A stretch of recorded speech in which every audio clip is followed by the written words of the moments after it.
Twin Cities Nonviolence vision is for the Twin Cities to be free from violence and have opportunities for each and every one.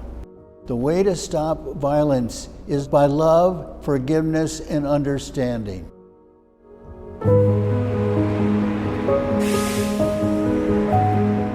Here in the Twin Cities, we do have challenges. We do want to be Minnesota nice. We strive to be that, but racism still exists here, and we just have a job to do.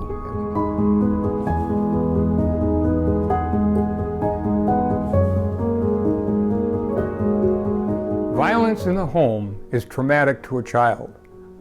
Trauma lasts forever if it's untreated.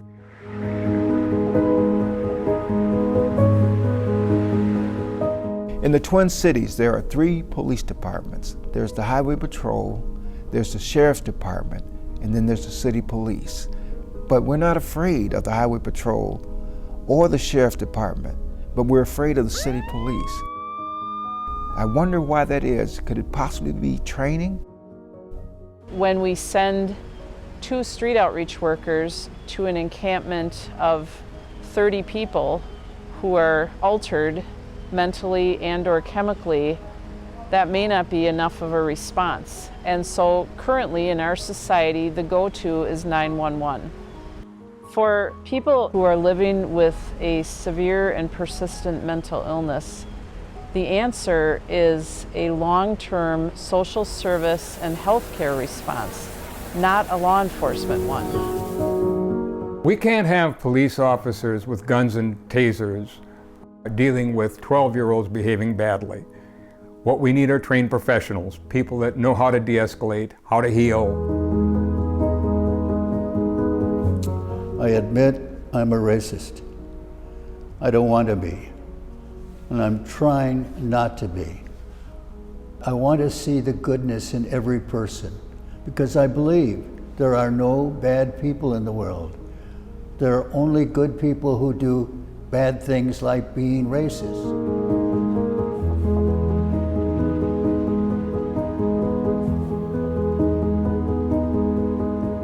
Unfortunately, racism exists very deeply in Minnesota history and in today's world.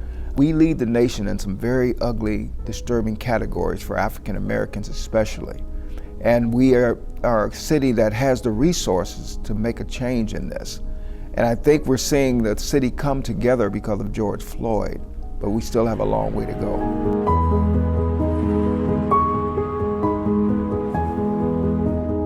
When people think of homelessness, they often attach judgment.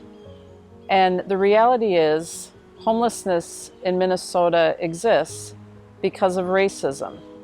It exists because of generational poverty and lack of education and a disconnect to power. People don't understand how dire the situation is. A father called seeking shelter. He had lost a job, it was a good job, and he was needing to separate his family in order to find safety. He said they were letting go of a lot of things, mainly each other. My family was part of the largest gang in the state of Minnesota, and we preyed on kids. We have a gang problem in the Twin Cities just like a lot of other states. And the reason we have a gang problem is because kids are growing up without hope. And hope is just the breeding ground for attracting gangs. Gangs prey on kids that have no hope because they can't see a future, and they give them a future although it's dark. The consequence, I wasn't thinking about none of that. The only thing I was thinking is gang banging. I didn't have a lot of opportunity, but gang banging, it is an opportunity, but it's way easier for you to join the gang than for you to go out and find a job. And that's you're gonna end up neither dead or you're gonna end up throwing your life away and you're gonna have to sit in jail for the rest of your life. The biggest problem in America, in my opinion, is father absence.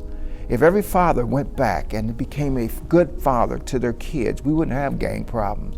We wouldn't have kids in poverty. We wouldn't have a lot of things that are going on wrong in this world if fathers would take their rightful place in a child's life.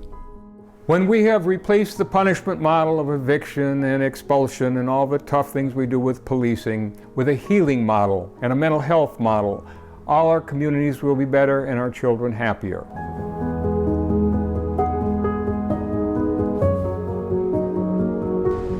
If I could wave my magic wand, the Twin Cities would do 3 things.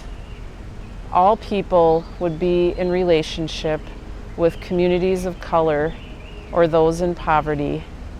We would end racism, and everyone would be able to afford a home.